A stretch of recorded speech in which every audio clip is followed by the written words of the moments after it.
Hey everybody, what's up? It's Michael Termini from the Game House, and today I am joined by 100 Thieves GM PapaSmithy, and a little bit curious. That was a very tight series, so I want to know first things first. How does a team mentally recover from a series like that, which probably was very emotional? Drew out a lot out of the players. How do you reset that mindset into the next series? I think that's definitely a question you could even ask going back a week of how we reset from, Danny stomping on our faces, right, in game four of the series. And the one thing I can say is that our boys have a lot of grit.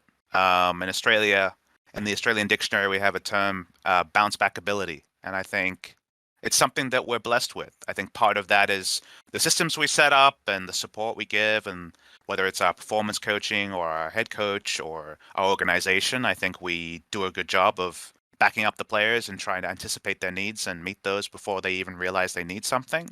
But I think we also just have a great group of guys who they're never drawn by kind of like the latest like flashy object that might distract someone else. They try to always take the positive, always orient towards that next victory as you have to in a long season like summer and the triple round robin into double elimination playoffs that we have. So they're just they're just a group that's ready to try to take on the world. And obviously we had hopes of going straight into the grand final and also making world's group stages by taking down a best of five, but especially with kind of the community always anticipating our fall or anticipating a false start, it's nice to show that the gap between us and the best performing team in the playoffs and Team Liquid, it's pretty damn small. Could definitely have been a victory in our favor.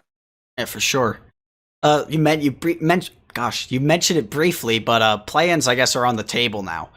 So when you go into that lower side of the bracket on Saturday, do you view it as like more do or die for worlds, or do you view it as do or die for finals, or a little bit of both?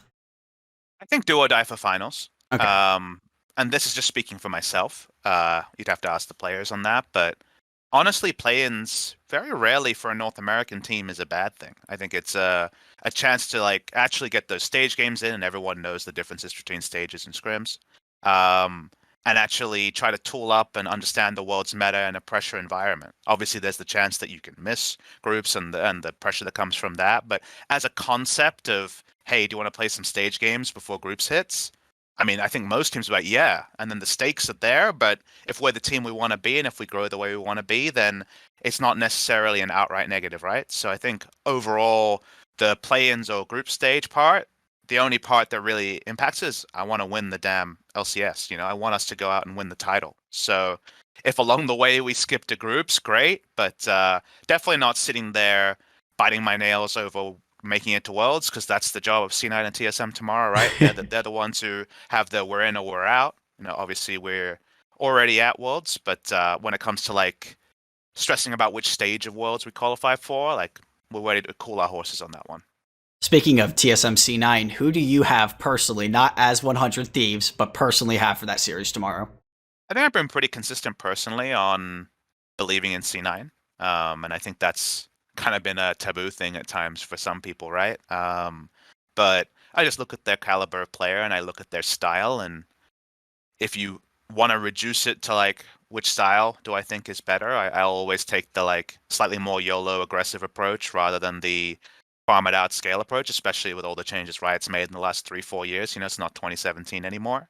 Um, so I think that I think a facelift for TSM has a very small impact on whether they win the series or not. I feel like they're kind of like they are what they are and they aren't what they aren't. But a facelift for C9 or two C9 players playing above the level we've seen from them kind of like traditionally in the summer season means a C9 victory. So I think C9 will win. So kind of a 3-1 C9 kind of prediction on my side. All right.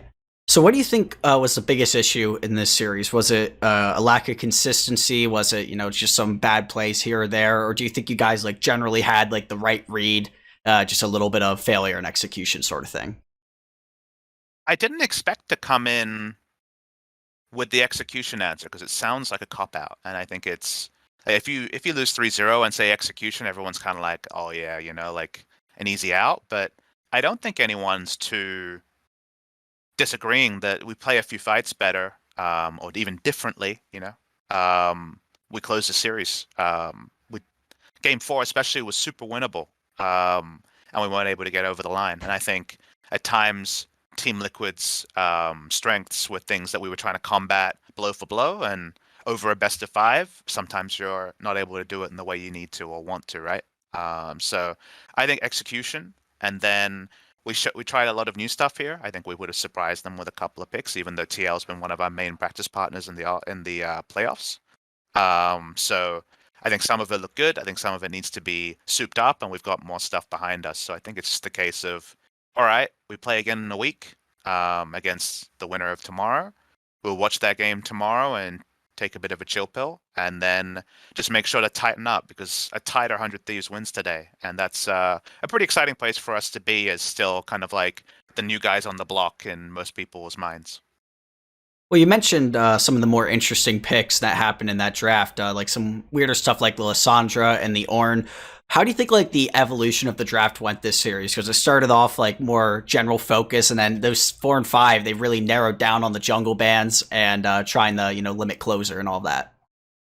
I think we had a really good read on what TL is, and anticipated kind of some of the spots. And I feel like we put them in more tough spots in the draft than they did with us, which already is a good thing. Hats off to Reaper and the coaching staff for those sort of reads. I just think that it just got to moments where we weren't able to kind of push small advantages. We had a 2K, 3K gold lead in game 4 and 5, and then a team fight happens that maybe we should have started a little bit differently, or maybe even just opted out of, and it closes from there. So when you have a lot of moving pieces and you're not kind of like married to like front to back or pick comp, like sometimes a bit of a hybrid of different comps just to try to get the matchups and try to focus on the areas we wanted to focus on. Sometimes in all of that shuffle, something's lost, right? And I think if you have moments like that against a great team like Team Liquid, then you lose games. And that's kind of the reality we were faced with here. So I think adaptations and drafting wise, super good. I think gameplay wise, we beat 8 other teams in the league with what we showed today, but Team Liquid was just slightly too good. So, what is your like? I don't think a lot of people are that aware of like the day to day of a GM at a a league team. So I'm a little bit curious. What's your role in the playoffs, especially when it comes to prepping for teams? Interacting with the team, just kind of that day to day flow. A main job of a GM, because the actual kind of day-to-day changes depending on what other pieces are around them, how traditional an org is, or how much League of Legends stuff they have or not. I think the simplest thing that all GMs would agree with is you kind of have to anticipate every possible fork in the road and have a solve for it. Whether it's to preempt something, the simple version is have a water ready for someone who needs to drink, right? Kind of what you think of as a more traditional team manager thing. But there's team manager side, I bring the Starbucks in, right? It's something that needs to be done, order it, it arrives on time. Great, I did something good today for a match day. But I also am thinking towards off seasons and future years and rosters and stuff. And I'm always vetting kind of like, are all the pieces we have working the way I intended or the way they need to? Is there anything that needs to be fixed or something someone needs to be taken aside and talked to? So it's a lot of looking at how things are going, looking at where we need to go, and making sure we're on the right path. And it can be very much like idealistic, like chats with management about future money spent, or it can be, damn, the Starbucks is taking too long. So it does evolve day on day.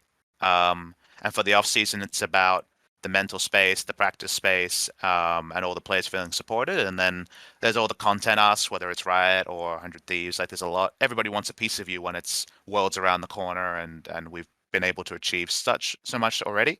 And it's kind of speaking to leadership and content people, the players, etc., and finding that common ground where everyone's walking away happy. Mm. And sometimes that's idealistic and someone's angry, and then I'm taking that anger and making sure it's towards me and not a coach who needs to focus on a draft or players, right? So Uh, pretty much just a chameleon hybrid role of let's just make sure this ship keeps going in the right direction. And when things are trending up, the GM's probably doing something right. Doesn't necessarily mean they deserve all the credit. And when things are trending down, I think the best thing for a fan to do is to kind of wait for the next chance for things to change, like the next off season, and see like, hey, we saw this stuff that didn't seem right. Is it being changed or fixed? And obviously results may vary when it comes to how long it takes to judge that. But yeah, if you guys are seeing something, you're like, oh, that's a worrying trend. I better have noticed it weeks Mm. ago and anticipated it and already be starting to solve it. So that's kind of the nutshell for GM is it's a lot of something. Um, and then you just hope that down the line when people have conversations with the people you worked with that they saw some reward for effort because the effort's certainly there. All right, well, that's all I got. I appreciate you giving me the time, and I'll see you. Pleasure. You have a great Pleasure. day. You have a good one as well. Thank you.